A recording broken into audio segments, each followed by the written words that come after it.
Well, to give us some insights into the challenges around youth unemployment and strategies to address it, we're joined in studio now by career and educational specialist Dr. Linda Meyer, and she is from Boston College. Dr. Meyer, thank you very much for your time. So the official unemployment rate among young people as of Q1 in 2019 stands at 55.2%. But in your article, you also mention the breakdown now of those figures among the youth who are unemployed. You say there is what is called a graduate unemployment rate versus their non-graduate peers. Without complicating it, just break those two figures down for us. So put it very simply, is that in South Africa our youth is classified into two categories, between the ages of 15 and 24 and between the ages of 15 to 34. So we're one of the only countries in the world where youth is counted up to age 34. But when we look at the first category, in the ages between 15 and 24, we see that there's over a 55% unemployment rate. So if we look at the structural unemployment, what this says to us about the youth is that 4 out of every 10 youth under the age of 34 are unemployed. So just to put it very simply. And when we look at graduate unemployment, the Q1 totals that we get from Statistics South Africa tells us that we have over a 34% unemployment rate of graduates. So this means that obviously when people have graduated from university, that that 3 out of 10 of them are looking for jobs. They can't find jobs. So what does this mean for us, and why is the statistic higher than it was at the end of 2018? Obviously, there was a large number of people that graduated at the end of last year.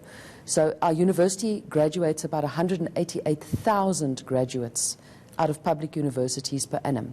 And the economy needs to grow at least 6% for us to absorb these jobs so that we have a positive job absorption rate into the economy. We're growing at less than 1%, so you can clearly see that there would be a deficit around that.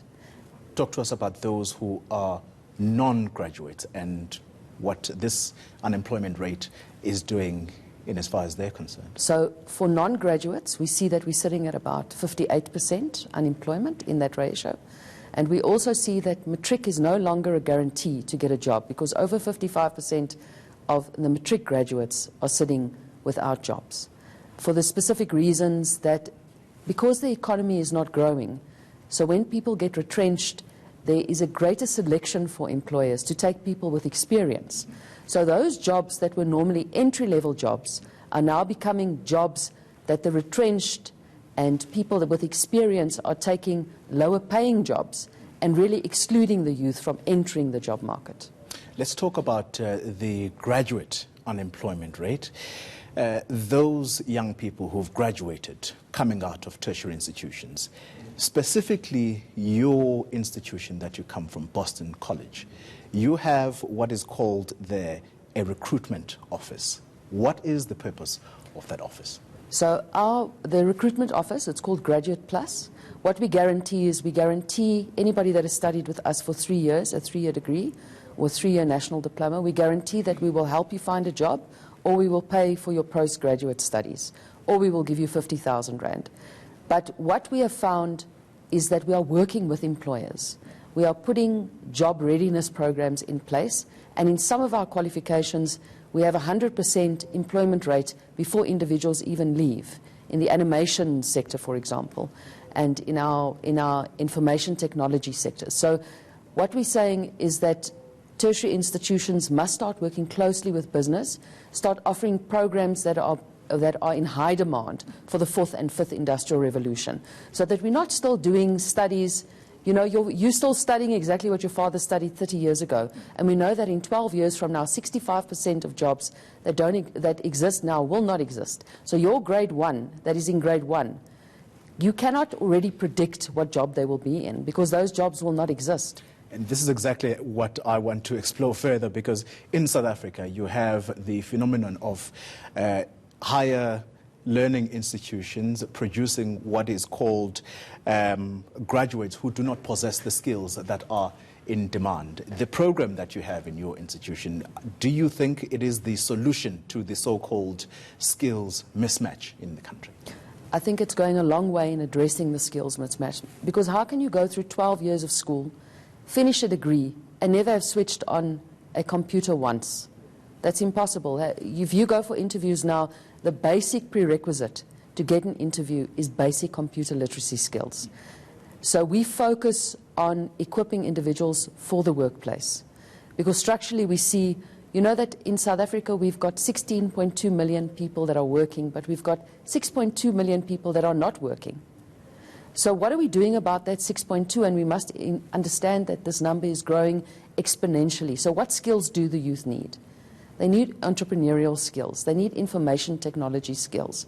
They need skills that ready them for the economic environment that we face today, which is unstable and will grow. We know that South Africa will have a positive growth and that the economy will start picking up. But when it does, the right skill sets need to be in the economy to drive the economy. Dr. Meyer, in South Africa, you're already speaking about the phenomenon of a graduate unemployment rate. Someone sitting at home listening to you and me right now is thinking, so if graduates are not getting employment, what's the use of me going to a tertiary institution? But in the piece that you wrote, you say the importance of a tertiary education qualification can actually end the cycle of poverty. How important is it? Without a doubt. So if we look at it, I know it seems very desponding to individuals to see 31% of individuals between 15 and 24 that are graduates do not have jobs. But we see that from 25 to 34, that number halves, and it becomes, well, it actually goes in reverse. So it's 13% then, because people now start doing honors, they have a little bit of experience. But if we look past 35, we see that that ratio is only at 4%. So nothing guarantees your future better than having a degree. But once you get your degree, what is it that you do to gain experience? Don't be shy to take on internships, learnerships, volunteer, get experience in the marketplace.